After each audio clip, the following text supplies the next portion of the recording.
పుణ్యం కంటే పాపం ఎక్కువ వస్తుంది. హాయ్ గాయ్స్, టుడే మనం కూకట్పల్లిలో ఉన్న నెక్సెస్ మాల్కి అయితే వచ్చేసాం. డెకాథ్లాన్‌లో ఫస్ట్ మనం షూ చూస్తున్నాం. షూ ట్రై చేద్దాం అని చెప్పేసి. యాక్చువల్లీ విషయం ఏంటంటే మనకు కావాల్సిన 12 సైజు, ఇక్కడ ఉన్నది మాత్రం 11 size. But it's okay, try చేద్దాం ఫస్ట్ ఎలా ఉంటుంది కంఫర్ట్ అని చెప్పి ట్రై చేశాను. ఇట్స్ గుడ్, వెరీ గుడ్, చాలా బాగుంది. బట్ దాని వెయిటే మోయ్ చాలా 1.5 కేజీస్ ఉంది, చాలా వెయిట్ ఉంది.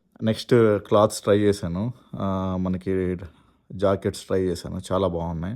ఇక్కడ మనం షాపింగ్ చేసే టైంలోనే కొంతమంది డెవోటీస్ కేదార్నాథ్ ట్రెక్కింగ్ వెళ్దాం అనుకుంటున్నారు. యాక్చువల్లీ మనం ఏంటంటే కేదార్నాథ్ ఆల్రెడీ 2 టైమ్స్ వెళ్ళాం. కేదార్నాథ్కి 21, 22లో వాళ్ళకు మనకి అడిగారనమాట, మీరు ఎక్కడికి వెళ్తున్నారు ట్రెక్కింగ్ అని చెప్పి. మేము అమర్నాథ్ వెళ్తున్నాం అని చెప్పాం.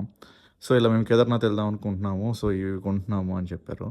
సో అందులో కొంతమంది గుర్రంలో వెళ్దాం అనుకుంటున్నారంట. నేను ఇచ్చిన బెస్ట్ సజెషన్ ఏంటంటే అసలు గుర్రం అనేది వెళ్ళకండి, ఎవరైనా ఉండొచ్చు. పుణ్యం కంటే పాపం ఎక్కువ వస్తుంది.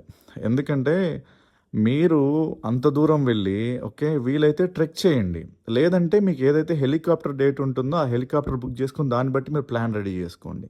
అంతేకాని ఆ 21 కిలోమీటర్స్ ట్రెక్ ఏదైతే ఉంటుందో ఆ ట్రెక్కి మీరు గుర్రంలో కానీ గాడిదలో కానీ వెళ్ళి దాన్ని హింసించి దాన్ని బాధ పెట్టి మీరు వెళ్తే పుణ్యం ఎలా వస్తుందో నాకు తెలియదు, కానీ పాపం మాత్రం 100% వస్తుంది. సో దయచేసి ఎవరైనా వెళ్ళాలనుకున్న వాళ్ళకు నేను సజెస్ట్ చేసేది ఏంటంటే కేదార్నాథ్కి మీరు వెళ్ళాలనుకుంటే హెలికాప్టర్లో వెళ్ళిపోండి, లేదా నడుచుకుంటూ వెళ్ళండి, ట్రెక్ చేయండి. అంతేకాని గుర్రంలో గాడిదలో మాత్రం వెళ్ళకండి.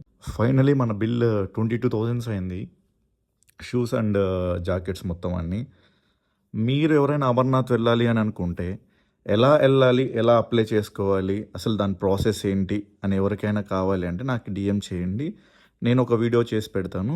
అది ఆ ఇన్స్ట్రక్షన్స్ మీరు ఫాలో అయిపోతే మీరు అమర్నాథ్ ఎలా వెళ్ళాలని చెప్పి మీకు ఈజీగా అర్థమవుతుంది. అండ్ కేదార్నాథ్ ఎవరైనా వెళ్ళాలనుకున్నా కూడా డిఎం చేయండి, దానికి ఒక వీడియో చేస్తాను.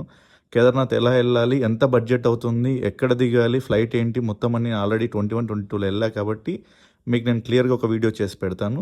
మీరు హ్యాపీగా వెళ్ళండి. మా వీడియోస్ మీకు నచ్చితే లైక్ కొట్టండి, ఫాలో కొట్టండి, మమ్మల్ని సపోర్ట్ చేయండి. Thank you.